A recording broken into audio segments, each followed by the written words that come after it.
You've been pretty scathing about the creditor side of negotiations, haven't you, really much? Pretty much saying they're blackmailing the Greeks. Just on that first point from Julia, a deadlock vote where it's kind of, margin of error. Any thoughts about that? Well, I think whatever the vote is that we're set for more chaos and more limbo, the idea that a yes vote suddenly solves the issues with the creditor simply isn't true. You'd have to find an alternative government first in order to strike a deal, and there isn't one around. New elections would take time. It's not obvious that Syriza would lose.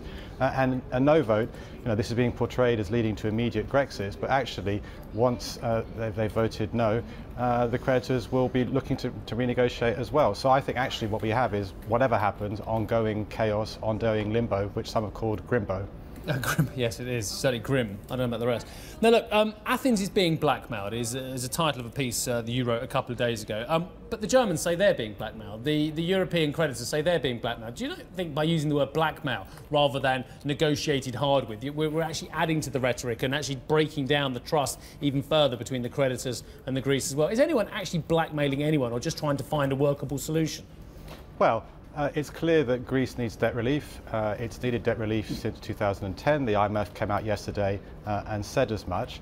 And the creditors refused to give Greece that debt relief. Therefore, Greece could not possibly accept any offer that they were making. On top of that, the ECB has acted in a very political way to cut off liquidity to Greek banks, thereby forcing the Greek government to impose capital controls and limit bank withdrawals, and thereby trying to bring the Greeks to their knees.